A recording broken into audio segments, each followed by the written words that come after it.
хичээн ивэл тэр усны өнцгөр 2 дугаар чуулган болж байна. Тэр өмнө 1 дугаар чуулган болсон 1 дугаар чуулганаас гарсан ажлын одоо биелэлт үр дүн ямар байв? Одоо 2 дугаар чуулган дээр яг ямар асуудлыг голлон хилцэж байна?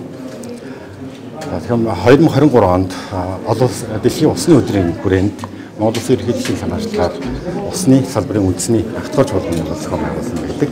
За энэхүү чуулганаар мэдээж одоо салбарын бүх энэхүү усны салбартай холбоотой үйл ажиллагаа явуулж байгаа эрдэмтэн чиглэлийн байгууллага, эрдэмтэн судлаачид, мэргэжлийн байгууллага холбоод за мөн хүүхэд залуучуудын төлөөлөлгээд маш олон төрлийн оролцогчтойгоор бол зохион амжилттай зохион байгуулж за тухайн чуулганаас бол 4 заалтын хүрээнд 19 одоо тийм дэд заалт бүхий зөвлөмжийг бол боловсруулж Монгол Улсын засгийн газрын хэрэгжлэх газарт бол хүргэгдэж за тухайн зөвлөмжийн мөрөөр хэрэгжүүлэх ажлын төлөвлөгөөг гарган энэхүү өнгөрсөн 2 жилийн хугацаанд бол усны салбартай холбоотой гаргасан зөвлөмжийг бол хэрэгжүүлэн ажилласан байдаг. За энэ зөвлөмжийн хэрэгжлийг ханган ажиллахад усны салбарт үйл ажиллагаа явуулж байгаа бүх талын оролцоог бол ханган явсан гэдэг нь хэлбэлтэй.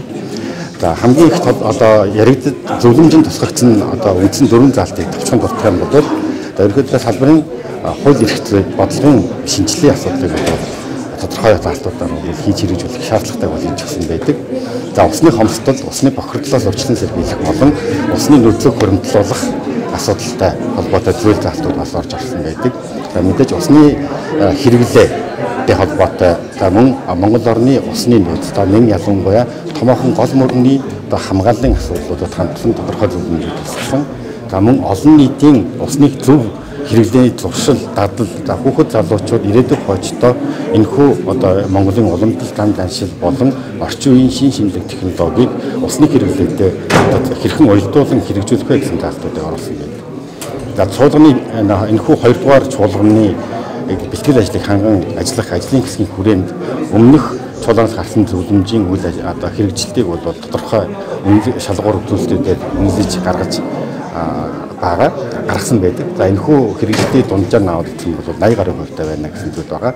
За дэлгэрэнгүй одоо чуулганы зөвлөмжийн биелэлтийг тодорхой зүйл заалтын хүрээнд бол энэхүү 2 дугаар салбар чуулганы одоо гарах зөвлөмжтэй уялдуулан энэхүү чуулганы төгсгөлийн хуралдааны үед бол аль ёсоор ерөнхий бичгийн дарганы газраас танилцуулахаар бэлдсэн байгаа.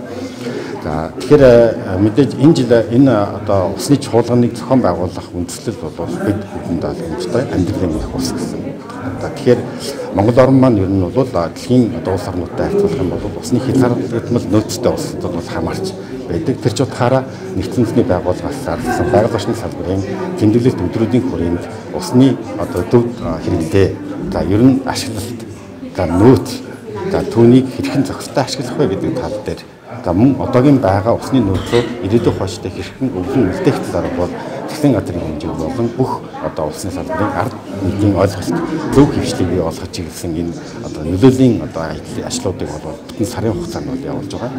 Түүний нэг нь бол энэхүү чуулганыг өгсөн цэнхэр тул усны аян байгаа. За мөн бидний хамтран ажиллагч байгууллагуудын зүгээс мөн тодорхой аянуудыг зохион байгуулдаг. Түүний нэг нь бол одоо Редитэг баялаг компани зүгээс гүнээсээ хайрлын усны төв дадал зуршлыг хэрэглүүлэхийн аян хийдэг. За мөн хүүхэд залуучуудын дунд за ялангуяа усын салбарын мэргэжлэр суралцж байгаа оюутан залуучуудын дунд эрдэмтний хурлыг зохион байгуулах зэрэг ажлуудыг цуглаар хийж байна. Гэхдээ энэ маань бол зөвхөн энэ 21-22 өдрөөр зогсохгүй 4-р сарын 20 хүртэл бүтэн сарын аяны зохион байгуулж байгаа гэж хэлдэг.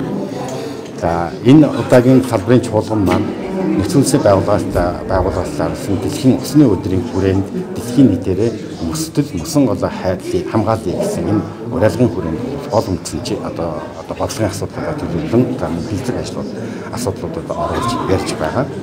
За дэлхийн хэмжээнд одоо мөсдөл мөсөн голд агуулгадж хоригдлогддог цэнгэг усны нөөц нь бол 70% гэж үздэг. Дэлхийн нийт усны цэнгэг усны нөөц нь 70% бол мөсдөл мөсөн гол дээр. За уран зохиолын өөрчлөлт одоо бусад одоо хүний зохисгүй үйл ажиллагаа зэрэг хүчин зүйлээс үүдэлтэйгээр эдгээр мөсөн гол одоо мөсдөл маань хайлж алдарч байна. Дэлхийн хэмжээнд за энэ маань мөн Монгол улсын хэмжээнд мөн хийж явж байна. Тэгэхээр энэ одоо мөсдөл мөсөн голын хайлтаас үүдэлтэй ус түүнийг хоригдлуулах за усны хязгаар нөөц бүхий газар нутагт шилжүүлэн хоригдлуулах зэрэг ажлуудыг асуудлуудыг энэ чуулганаар ярилцж байгаа. Тийм болохоор энэ жилийн хүрээнд тэмдэглэн өнгөрүүлэх энэ ажлын хүрээнд мөстөл мөсөн гол шивдэг гэсэн энэ үндсэн 3 сэдв бол нэлээд томоохон сэдв болж за мөн өргөдөн одоо үндсэн хэлтгэлийг хилцүүлж байгаа мэргэжлийн байгууллагууд төлөвлөж байна. Энд Монгол улсад хийгдсэн судалгаа эрдэм хэлбэрийн ажлууд за үүнийг хамгаалах болон хөрвүүлэх чиглэлээр гарсан шинэлэг шийдэл санаа инновацийн талаар бол шийдэлгээр байна. Төрийн тэргүүн сая хэлсэн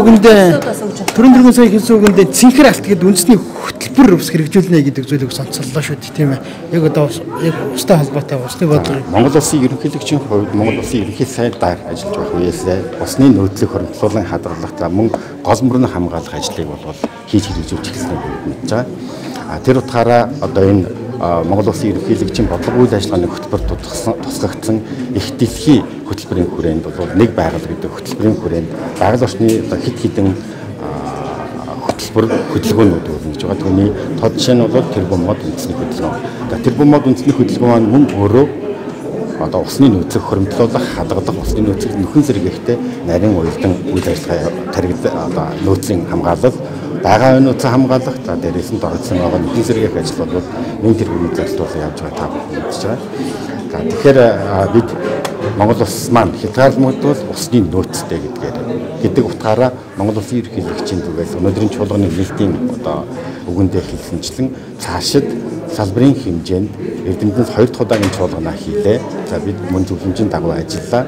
Тэгэхээр энэ салбарын хэмжээнд бас мөн энэ усны нөөцийг хамгаалах, нөхөн сэргээх, за энэ алдарлаас үүдэлтэй усыг хуримтлуулах, усны тэгш бус хуваарлалтын газар нутгийг шилжүүлэх асуудлууд буюу Монгол улсын засгийн газраас хэрэгжүүлж байгаа усны бодлогын хүрээнд хэрэгжүүлж байгаа ажлын хүрээнд цэнхэр алт хөтөлбөрийг санаачлан хэрэгжүүлэхин зохистой гэсэн үгийг бид чуулганы энэ дээрээс одоо арт түмэндээ хандаж хэллээ. Тэгэхээр мэдээж энэ бүх хөтөлбөрийг бодит байдлаар хэрэгжүүлэх чиглэлд шинжилгээ ухааны үндэслэлтэй суурь судалгаануудыг хийж дараагийн арга хэмжээнүүдийг зохион байгуулах болон за мөн энэ усны салбарын усны нөөцийн хамгааллын чиглэлд судалгаатайгаар одоо энэ хөтөлбөрийг хэрэгжүүлэх арга замыг одоо Эрдэнэт салбарын мэдээллийн судлаачид мэргэжлийн байгууллагууд эдэмлэгийн байгууллагуудтайгаа бол хамтран ажиллаж байж одоо эцсийн одоо хөтөлбөрийг болоод аль бие усаар зарлах гэж бодож байна.